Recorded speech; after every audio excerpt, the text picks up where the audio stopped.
я приветствую всех участников чата, кто к нам присоединился на нашей очередной встрече с приглашенным гостем. Как обычно, мы проводим такие встречи в открытом формате, и с нами здесь сегодня не только участники курсов, поэтому по традиции уже расскажу про наш проект. Нация лидеров– это онлайн-хаб, созданный белорусами для белорусов.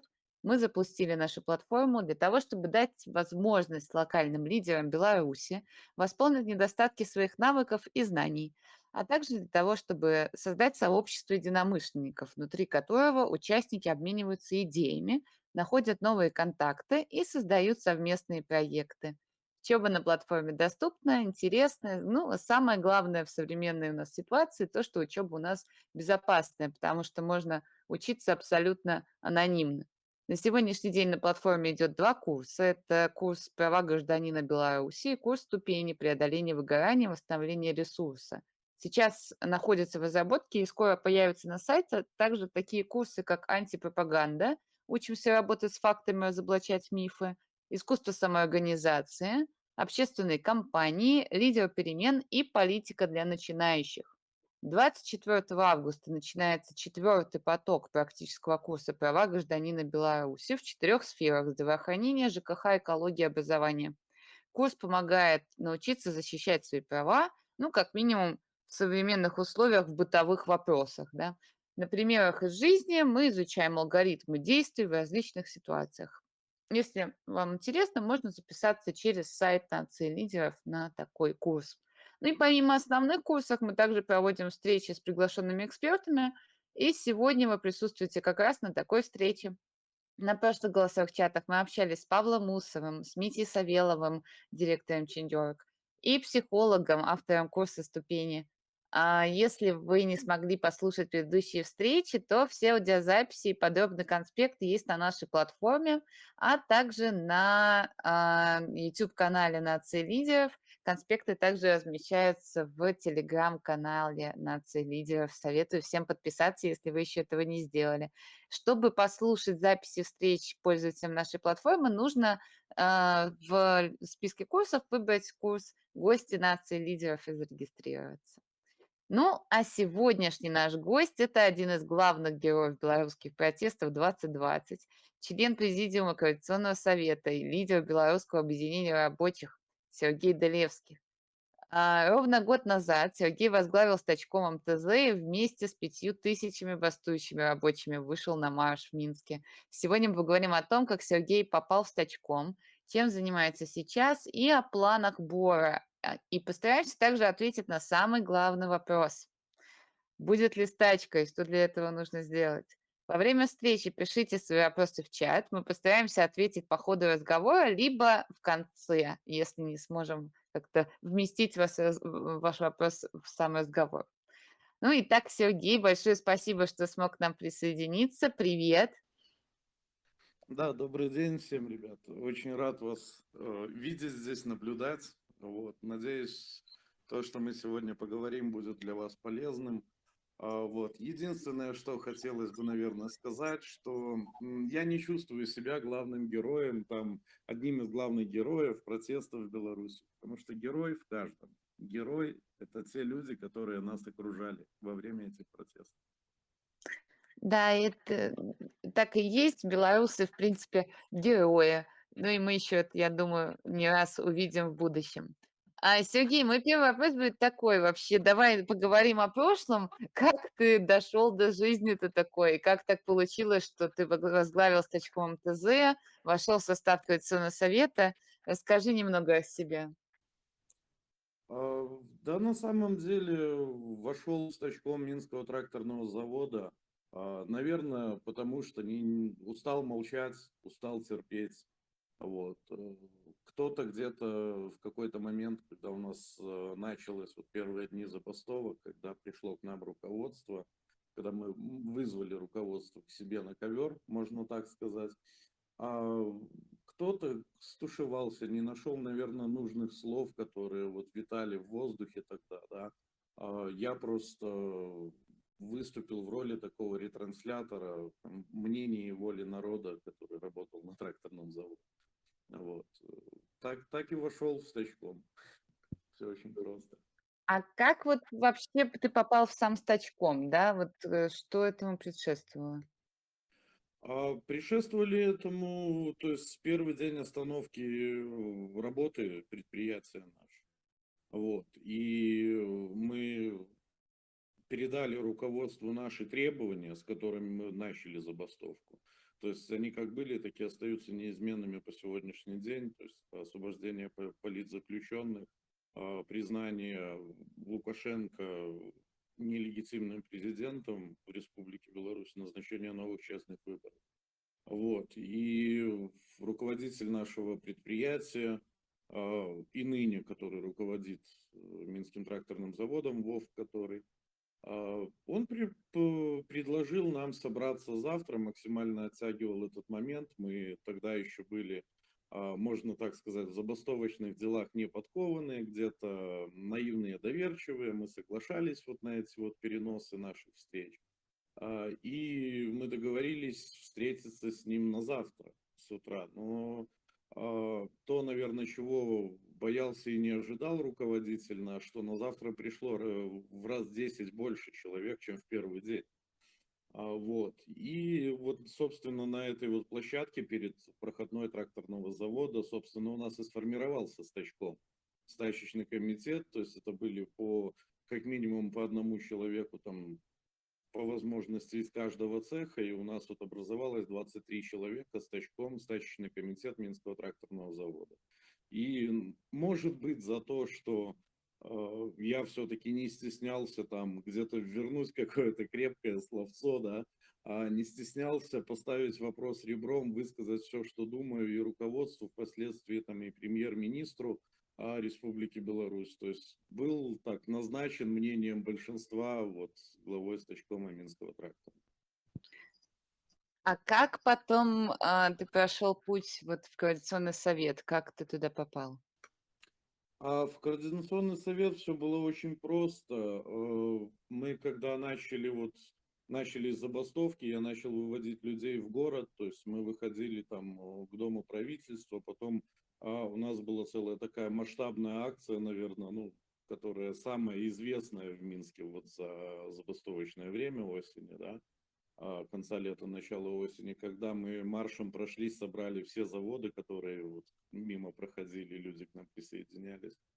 И как раз в это время, параллельно с этим, и образовывался Координационный совет, да, и членами Координационного совета стали приглашать людей, которые являются представителями разных профессий, да, и для рабочих было на тот момент, насколько я помню, отведено 10 мест, да, то есть был расчет на то, чтобы пригласить 10 представителей от предприятий в члены основного состава Координационного совета, для того, чтобы мы как бы ретранслировали волю народа, чтобы мы выступали таким голосом народа.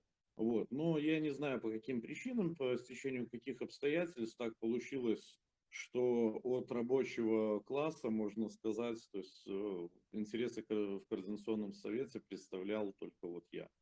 Вот. Кто-то Кто-то побоялся, кто-то побоялся, кто-то отказался, кто-то отказался. не захотел. И уже на первом же собрании основного состава Координационного совета, то есть открытым голосованием, я был избран членом президиума Координационного совета.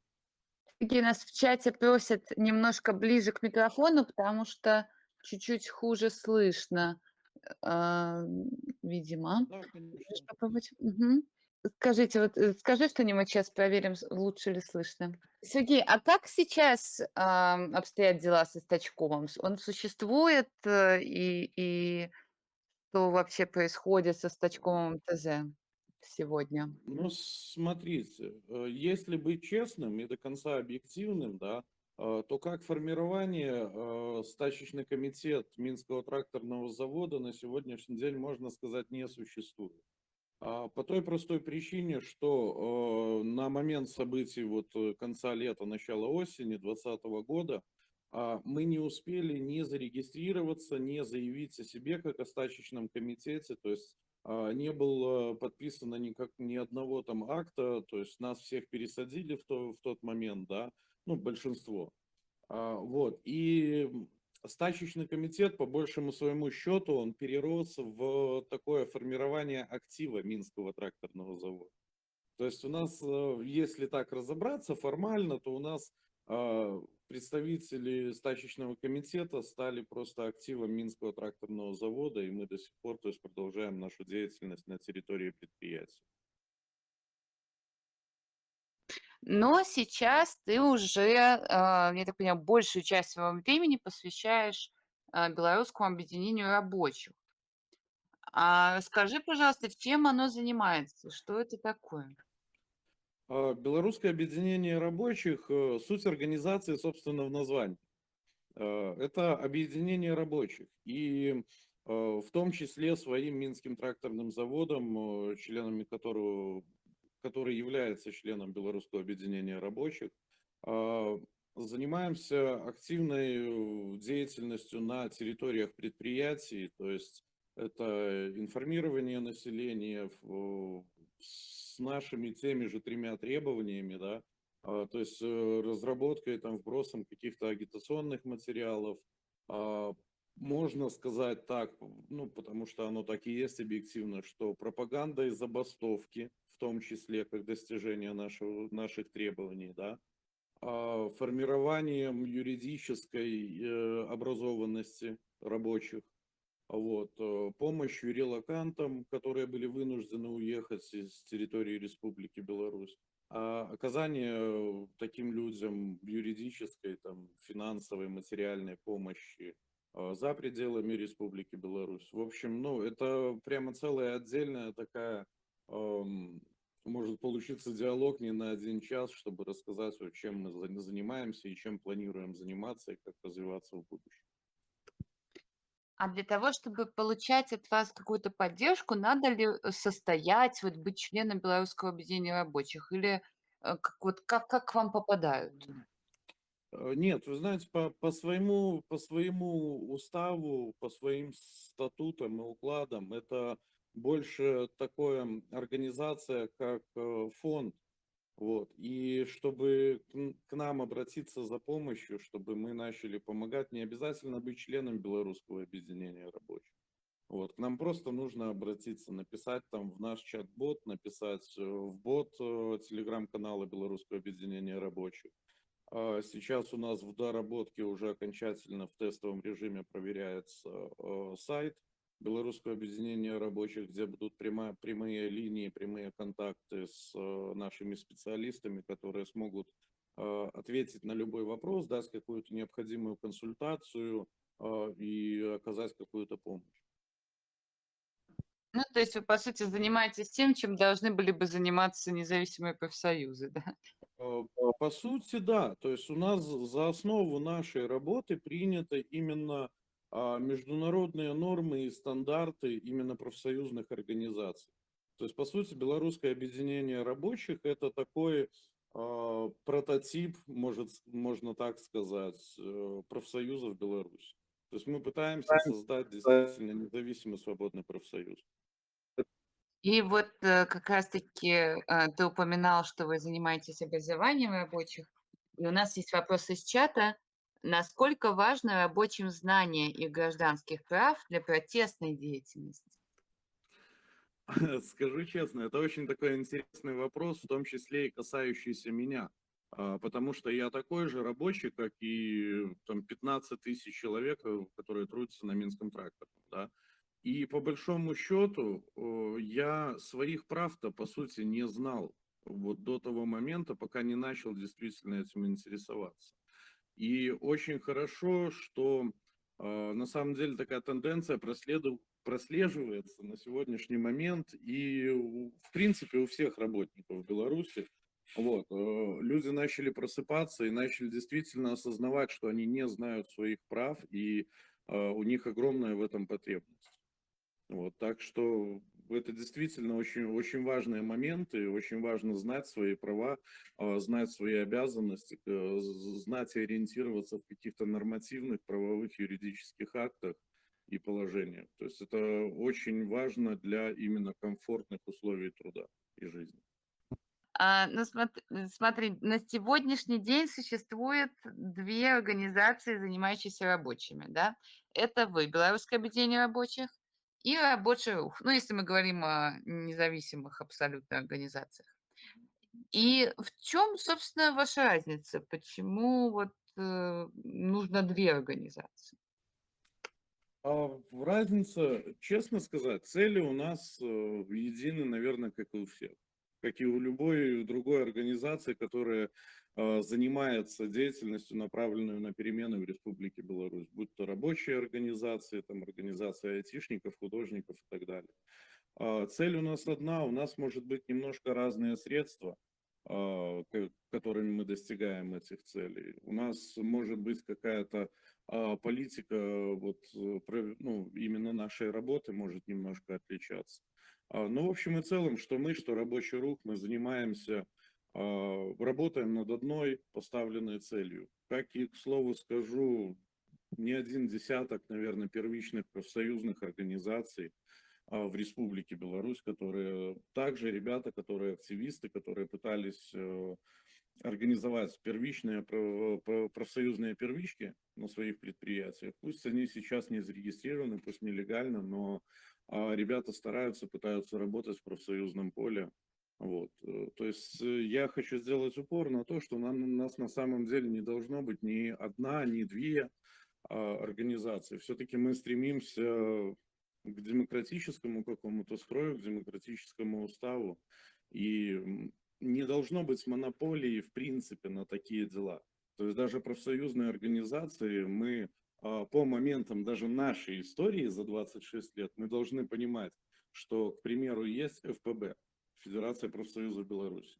На сегодняшний день у них монополия на профсоюзную деятельность. И мы видим, к чему это привело за 26 лет. То есть я считаю, мы можем заниматься, в принципе-то, одним и тем же. Мы занимаемся профсоюзной деятельностью. Но я считаю, что в условиях демократии у людей всегда должен быть выбор, куда пойти и куда вступить. Это, наверное, самое простое объяснение, почему не одна организация. Ну, то есть можно сказать, что в Беларуси есть, какие-то более-менее независимые профсоюзы, которые или они были, во всяком случае, до недавних событий, да? Я скажу так, до недавних событий в Беларуси были первичные профсоюзные ячейки. Тот же профсоюз там СПМ, РЭП и так далее, да.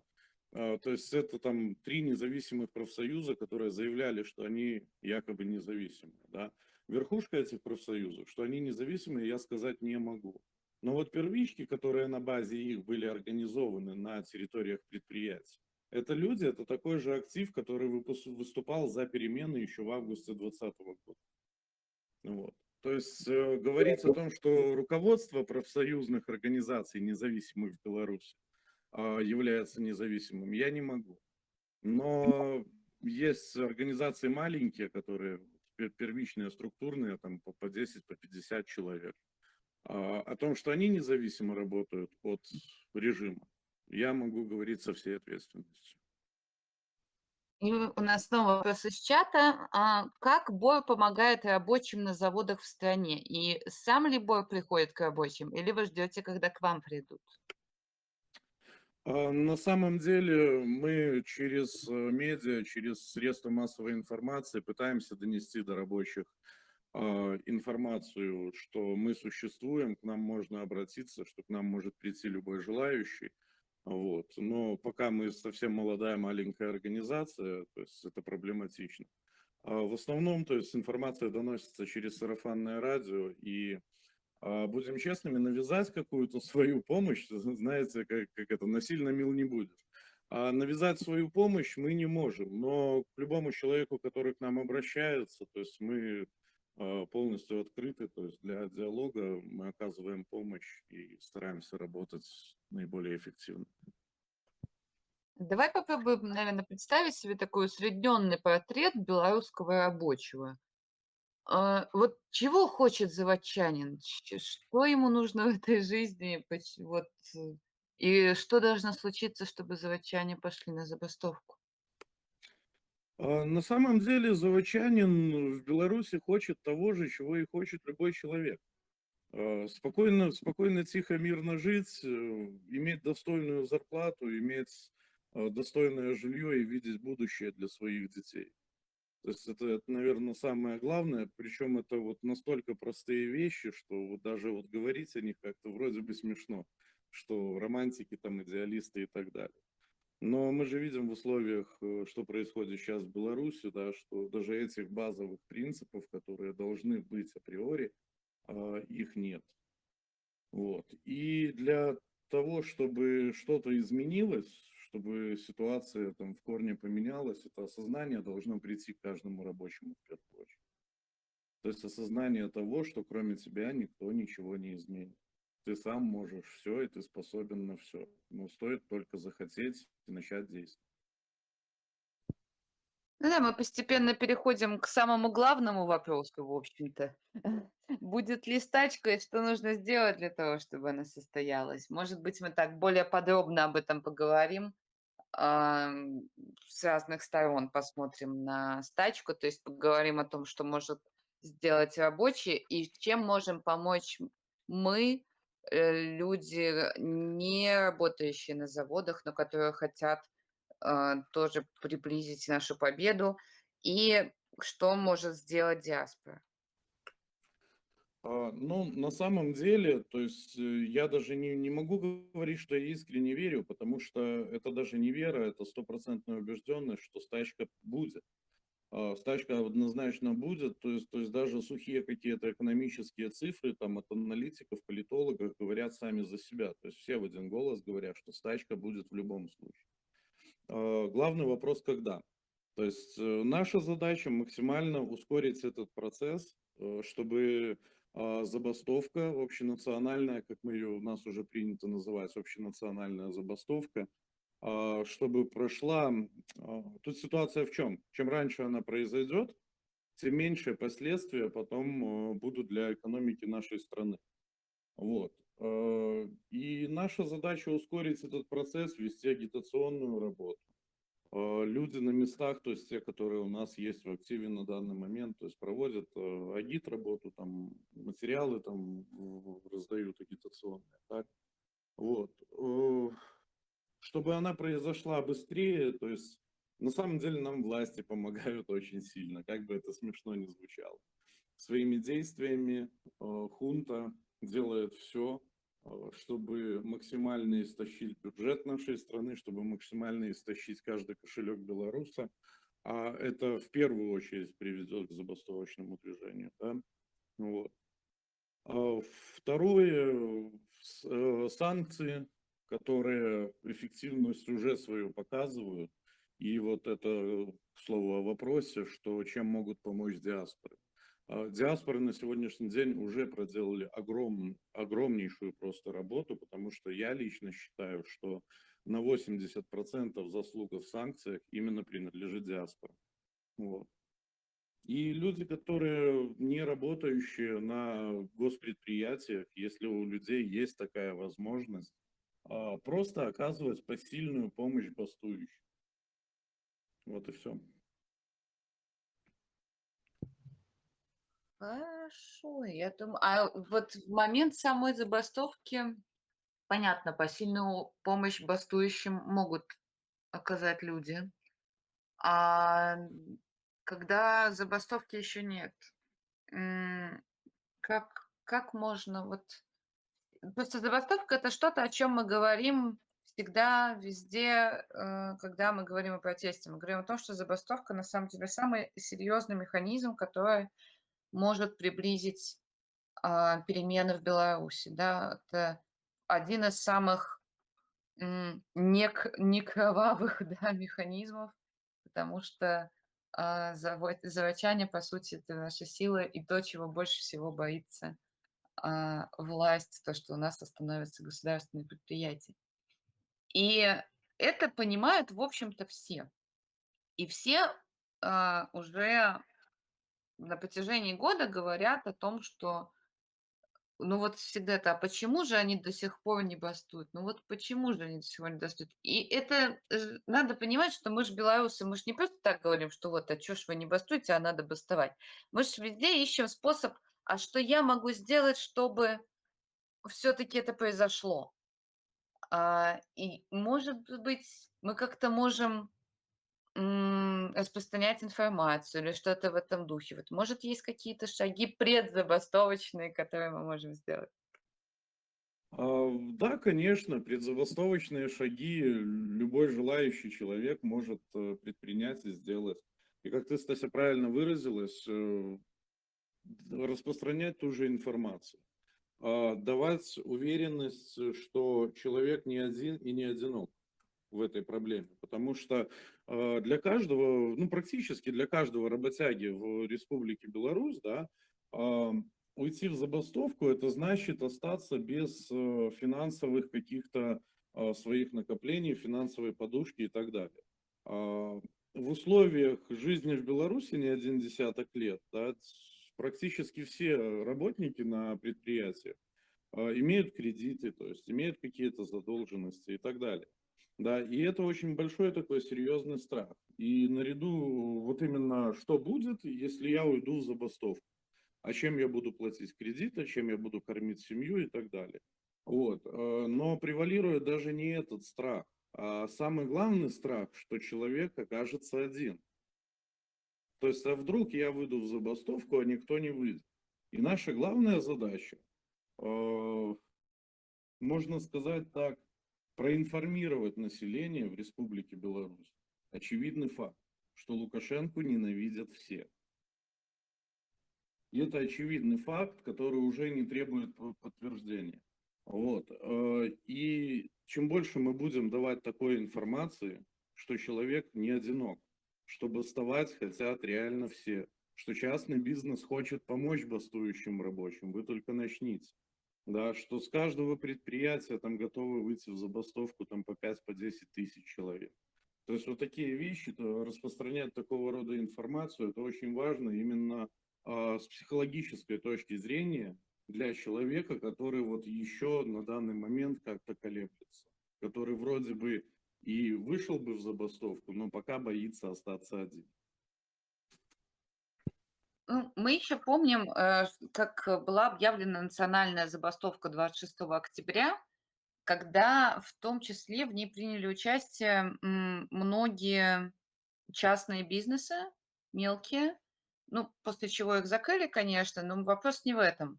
Вопрос в том, а нужно ли вообще бастовать частному бизнесу? Или когда мы обсуждаем забастовки, мы говорим только про государственные предприятия.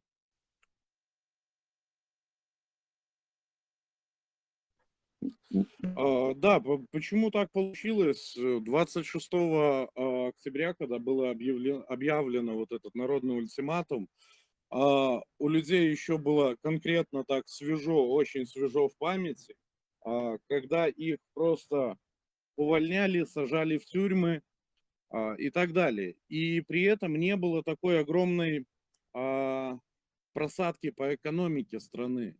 То есть и человек, который стоял перед выбором, вроде бы как еще зарплата держится, но выйти бастовать сейчас, 26 октября, когда вроде бы еще зарплаты хватает на то, чтобы платить кредиты, покушать, и на другой чаше весов стоит риск быть уволенным или отправиться в тюрьму на сутки, да, то есть выбор был на тот момент очевиден.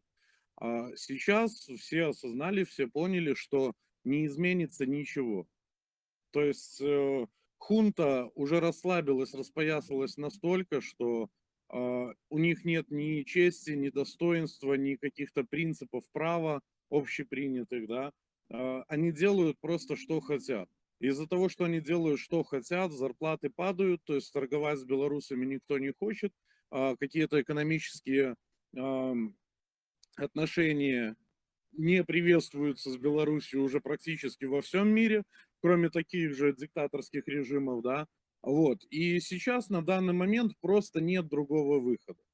Либо мы в стране строим ГУЛАГ на самом деле, просто обносимся колючей проволокой, смиряемся с тем, что мы рабы и безвольная скотина, которая просто вот пушечное мясо, которая сегодня, пока ты можешь работать, ты работаешь. Если кто-то решил сверху, что ты не можешь работать, тебя просто застрелят, как старую хромую лошадь больную, да.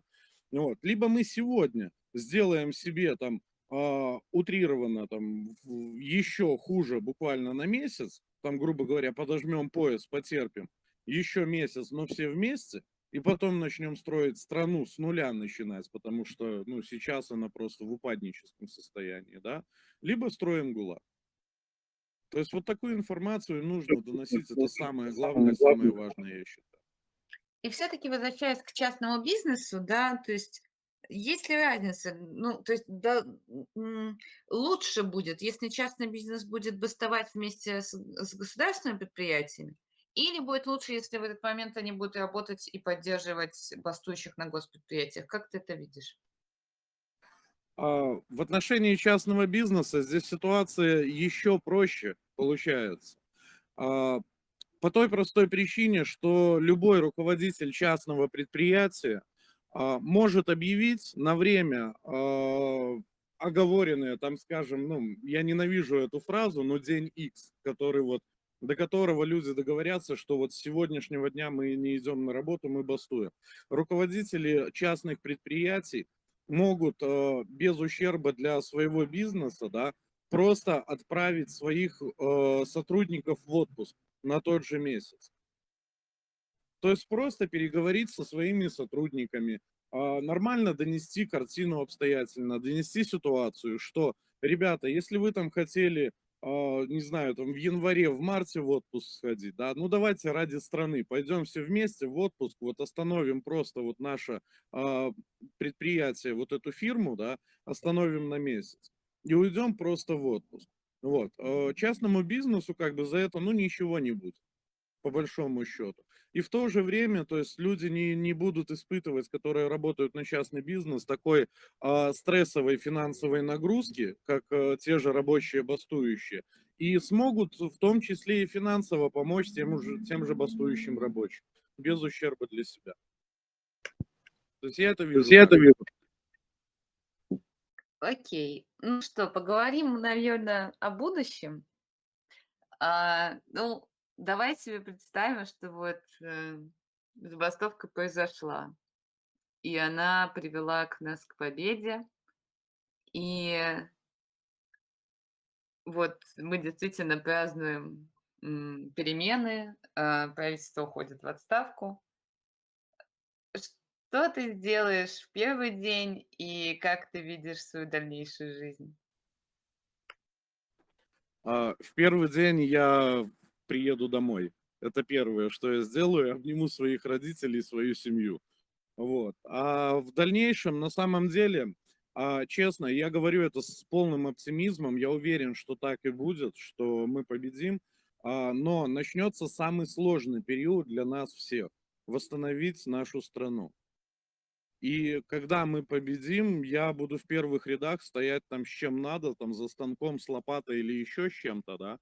Буду делать все, чтобы поднять нашу страну с колен. Потому что, ну, та ситуация, в которой сейчас находится Беларусь, это просто крах экономики. И нам ее предстоит поднимать. И нужно это понимать всем. Ну, на этой чудесной ноте, я думаю, мы будем уже постепенно завершать наш разговор. Если у вас еще остались вопросы какие-то к Сергею, можно их пока писать в чат, а я сделаю несколько анонсов. Во-первых, 30 августа мы встречаемся с историком Александром Фридманом и поговорим о том, как пропаганда влияет на нашу жизнь и почему так важно, чтобы Беларусь не уходила из повестки западных СМИ. Во-вторых, напоминаю, что 24 августа у нас начинается четвертый поток практического курса «Права гражданина», и можно успеть записаться через нашу платформу. Мы поговорим на этом курсе про какие-то базовые навыки сознательного гражданина, которые он должен знать. То есть мы рассмотрим именно ЖКХ, здравоохранение, экологию, образование. Ну, вообще, напоминаю о том, что нужно подписаться на канал Нации Лидеров, чтобы следить за обновлениями и смотреть за появлением новых курсов, потому что мы в ближайшее время уже будем запускать новые курсы абсолютно, и Будем рады там всех видеть, общаться. Давайте создавать а, сообщество, давайте вместе решать какие-то задачи и придумывать проекты и помогать друг другу. И желаю всем доброй ночи.